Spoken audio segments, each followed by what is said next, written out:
Even just compare it to yesterday, Marissa, Yeah. and these numbers have skyrocketed. Surveys have been conducted, and I guess reports do tell one story. Right. More importantly, the stories that folks, correspondents like Brandy have been sharing with us, but the sheer number of tornadoes here now surpassing 100. I think that's what's so shocking, especially, digits. yesterday at this time, we've more than doubled. Yesterday when we signed off with you, we were just over 40 confirmed tornadoes. That's now jumped to 108 confirmed tornadoes. So you have these survey teams that are out there combing through all of the damage, and they're confirming all of those reports and actual tornadoes.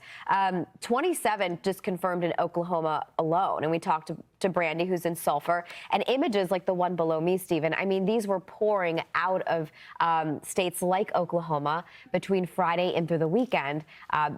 Fortunately so, you get chasers and trackers that are out there helping confirm a lot of this activity, but seeing the numbers is quite staggering, especially out of this, with Norman and Omaha having record historic. And Omaha office, that tornado that you're seeing below us, that's the one that was warned with these multiple vortices. It was amazing to see this one mesocyclone dealing with these vortices. You look at just how many warnings were put out, and this broke records of historic events previously. So if you were just to go by the tornado warnings alone, you could call this a historic event. And when we consider Norman, Oklahoma skyrocketing to first place, and that's considering a state leading up to this event, Marissa, where we only had a handful of tornadoes, around a dozen or so tornado reports for the entire year, and that's more than doubled just with this one event from over the weekend. One of the strongest ones, and this is also the new information, some higher wind engineers out to survey some of this damage out of Marietta, and notably in Marietta, I believe that was the Dollar Tree warehouse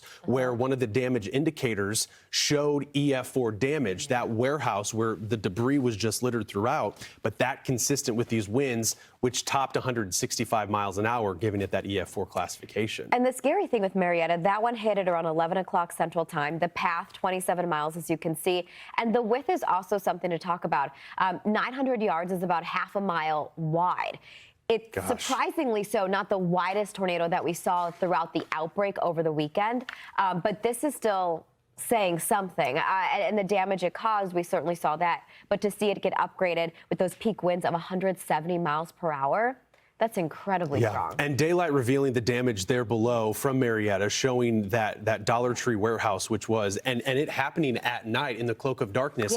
All you had, some of those terrifying videos of debris quite literally being lofted. And roads that had cars off them as a result of these intense winds that we saw. So that was the strongest one that came out of Oklahoma, where Brandy Campbell is in Sulphur. We saw this, that EF3. It was also an evening, a nocturnal event. And I know that some discussion's been had already, Marissa, about the evolution of this storm and how the tornadoes and the crux of these damaging tornadoes didn't happen until after sunset. The environment was fueled. It was just waiting on that trigger. And what a mess, because a lot of these tornadoes were wrapped in rain as they moved through. And to have a strong tornado classification, an EF3. A strong EF3. That was rain wrapped. That's not something you often see. I think what happened on Saturday into Sunday was we saw all that energy building, not quite able to make it through the cap earlier in the day to see the storms. But when we were able to utilize the jet and really break through, you had powerful storms emerge and ones that could also sustain themselves. And that's the scary part, is that it happened in the cloak of darkness, as Stephen said, with only lightning illuminating things.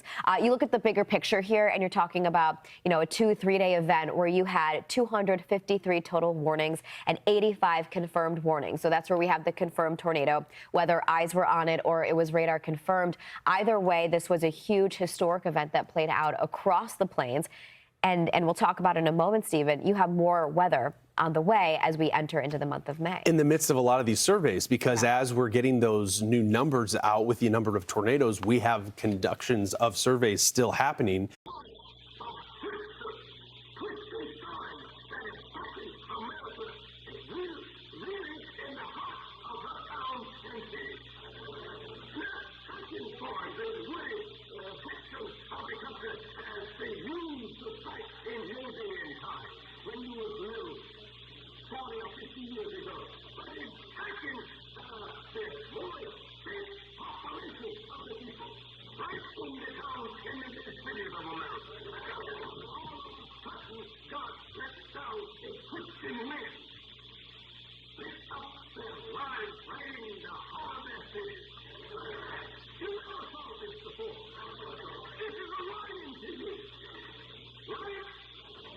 I was there, which is here.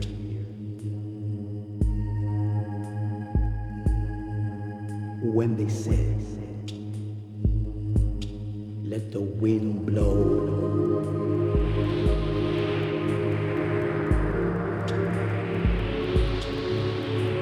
The breeze